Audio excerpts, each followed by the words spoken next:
নমস্কার বন্ধুরা, গোপালের হেসেলে আপনাদের সবাইকে স্বাগত।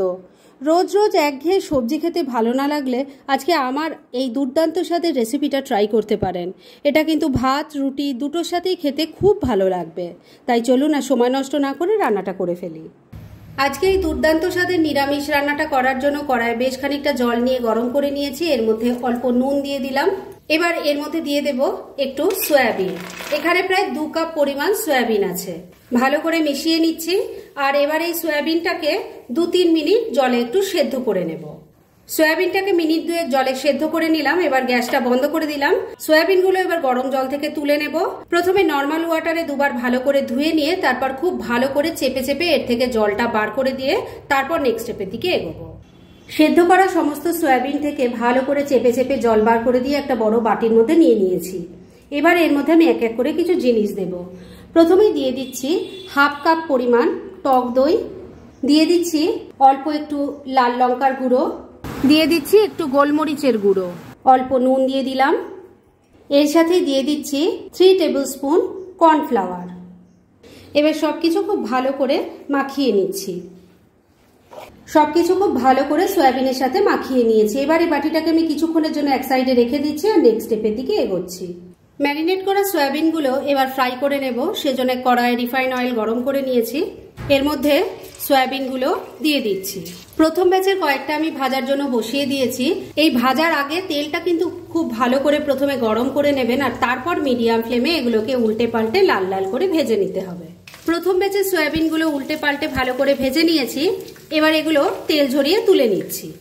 সেকেন্ড ব্যাচের সয়াবিনগুলো ভাজার জন্য এবার বসিয়েছি। এইগুলো ভাজা হতে একটু তো সময় লাগবে, তাই এই সময়ের মধ্যে এই রান্নার মশলাটা তৈরি করে ফেলছি। কি কি দিয়ে মশলা বানাচ্ছি সেটা দেখিয়ে নিই।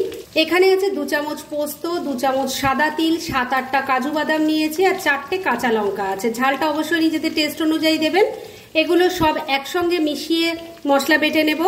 আর প্রথমে শুকনোই বাটবো, তারপরে পরিমাণ মতো জল দিয়ে বেটে একটা মিহি পেস্ট তৈরি করে নেব।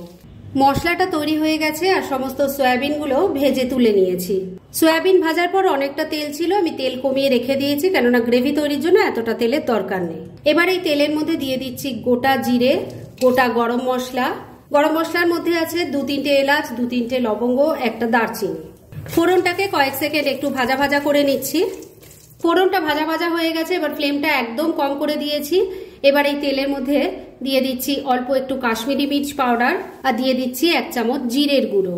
তেলের সাথে একটু মিশিয়ে নিচ্ছি। এবার এর মধ্যে দিয়ে দিচ্ছি 2 চামচ আদা কাঁচা লঙ্কা বাটা। স্বাদ মতো নুন দিয়ে দিচ্ছি, অল্প একটু চিনি দিয়ে দিলাম। সবকিছু খুব ভালো করে মিশিয়ে মশলাটাকে কষিয়ে নিচ্ছি। এই রান্নায় কিন্তু হলুদের গুঁড়োর ব্যবহার হয় না, তবে আপনারা যদি চান অল্প করে দিতে পারেন। মিনিট 2 সময় নিয়ে মশলাটাকে কষিয়ে নিয়েছি। দেখতেই পাচ্ছেন তেলটা সেপারেট হয়ে গেছে। এবার তৈরি করে রাখা মশলার পেস্ট, মানে সাদা তিল, পোস্ত, কাজু বাদাম আর কাঁচা লঙ্কার পেস্ট দিয়ে দিচ্ছি। মিক্সির জারটায় অনেকটা মশলা লেগে আছে, তাই তার মধ্যে অল্প জল নিয়ে দিয়ে দিলাম। এবার ফ্লেমটাকে মিডিয়ামে রেখে সমস্ত কিছু মিশিয়ে নিয়ে মশলাটাকে খুব ভালো করে কষিয়ে নিতে হবে। এই মশলা যত ভালো করে কষানো হবে এই রান্নার স্বাদও কিন্তু দুর্দান্ত হবে। 2-3 মিনিট সময় নিয়ে মশলাটাকে খুব ভালো করে কষিয়ে নিয়েছি। এবার ভেজে রাখা সমস্ত সয়াবিনগুলো দিয়ে দিচ্ছি। মশলার সাথে খুব ভালো করে মিশিয়ে কষিয়ে নেব।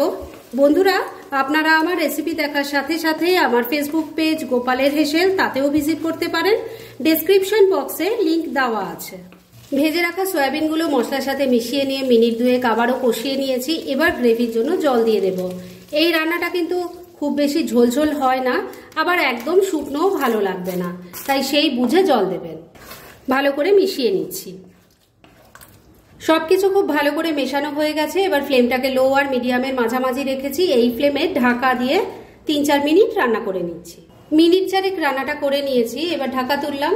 আমি কিন্তু মাঝে একবার ঢাকা তুলে একটু নাড়াচাড়া করে দিয়েছিলাম আর নুন মিষ্টিটা চেক করে নিয়েছিলাম। রান্না মোটামুটি রেডি হয়ে এসেছে। এবার শুধু শেষ পর্যায়ে দিয়ে দেব একটু ড্রাই রোস্ট করা কাসুরি মেথি। মিশিয়ে নিচ্ছি। কাসুরি মেথিটা ভালো করে মিশিয়ে নিয়েছি। রান্না এবার একদম রেডি। গ্যাসটা বন্ধ করে দিলাম। এবার মিনিট দুয়েকের জন্য স্ট্যান্ডিং টাইমে একটু ঢাকা রেখে দিলাম আর তারপর সার্ভ করে দেখাচ্ছি। ফ্রেন্ডস, আমার আজকের এই দুর্দান্ত স্বাদের সয়াবিনের রেসিপি একদম রেডি হয়ে গেছে এবং আমি সার্ভ করে দিয়েছি। ভীষণ ইজি একটা রেসিপি, খুব কম সময় কম উপকরণে তৈরি হয়ে যায়, অথচ খেতে কিন্তু ফাটাফাটি হয়। তাই দেরি না করে পারলে এটা আজই একবার ট্রাই করে ফেলুন আর তারপর কেমন লাগলো সেটা প্লিজ কমেন্ট করে জানাবেন। এরকম ধরনের অনেক ভালো ভালো নিরামিষ রান্নার রেসিপি আপনারা গোপালের হেসেল সার্চ করলেই পেয়ে যাবেন, যার মধ্যে থেকে কিছু কিছু আমি সাজেস্টেড বক্সেও দিয়ে দেব, সেখান থেকেও আপনারা দেখে নিতে পারেন। তাই গোপালের হেসেল অবশ্যই ভিজিট করুন। আর আপনারা কেমন ধরনের রেসিপি চাইছেন সেটাও কিন্তু আমাকে জানাতে পারেন, আমি চেষ্টা করব সেই সব রেসিপিগুলো আপনাদের সাথে শেয়ার করার। আর আমার আজকের এই রেসিপি যদি আপনাদের ভালো লাগে আর ইউজফুল বলে মনে হয়, তাহলে যারা এখনও আমার চ্যানেলটাকে সাবস্ক্রাইব করেননি তারা প্লিজ সাবস্ক্রাইব করুন।